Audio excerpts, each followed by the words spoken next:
लोकसभेला महाविकास आघाडीने जे गणित आखली आणि जी व्यूहरचना केली त्यात त्यांना चांगल्या प्रकारचं यश मिळालेलं आहे।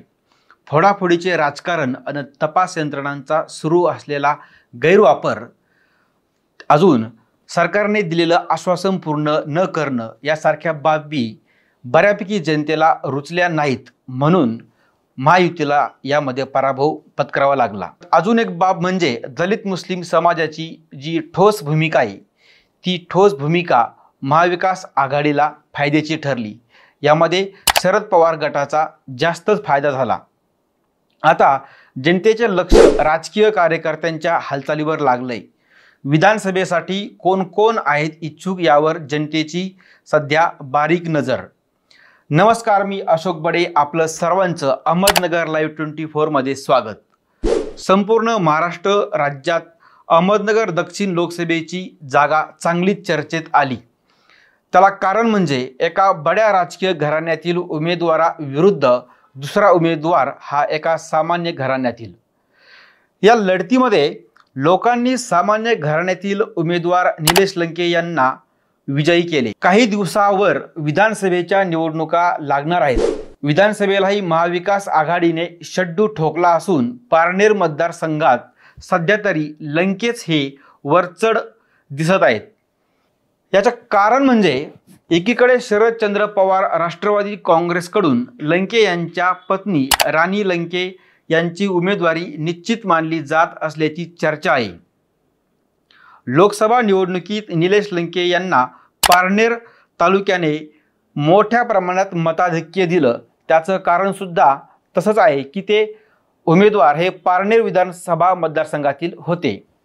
आता दुसऱ्या बाजूला अजित पवार गट व भाजपचा उमेदवार कोण असेल याबाबत अजून तरी स्पष्टता नाही।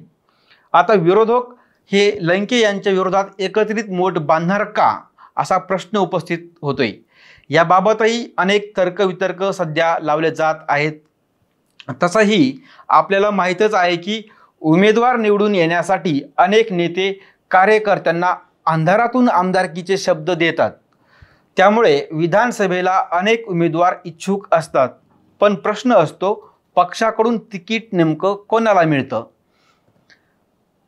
पारनेर विधानसभा मतदारसंघात माजी आमदार विजय आवटी, माजी सभापती काशीनाथ दाते, सुजित झावरे, विश्वनाथ कोरडे, जिल्हा बँक संचालक प्रशांत गायकवाड आदींनी विखे यांच्या बाजूने लोकसभेला काम केलेलं आहे।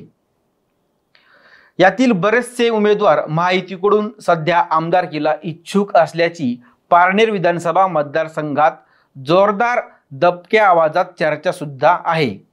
तशीच दुसऱ्या बाजूला शरदचंद्र पवार राष्ट्रवादी काँग्रेसकडून लंके यांच्या पत्नी राणीताई लंके यांची उमेदवारी निश्चित मानली जात असल्याची चर्चा आहे।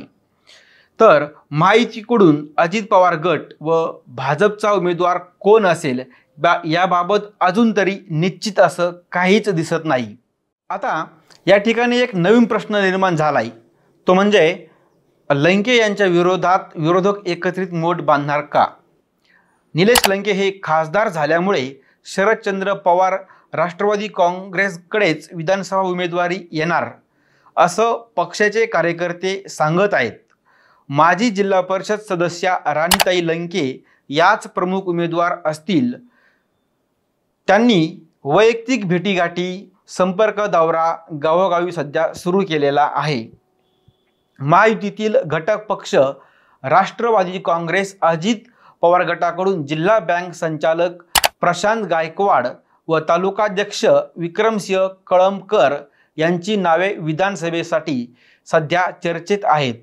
दुसऱ्या बाजूला महायुतीतील प्रमुख पक्ष भाजपकडून भाजपचे प्रदेश कार्यकारिणी सदस्य विश्वनाथ कोरडे यांच्यावरच पारनेर विधानसभा निवडणूक प्रमुख म्हणून जबाबदारी दिली आहे।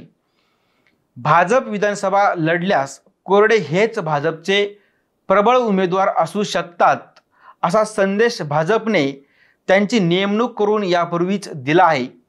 मात्र या ठिकाणी गणित सध्या ग्राउंड लेवलला वेगळं चाललंय।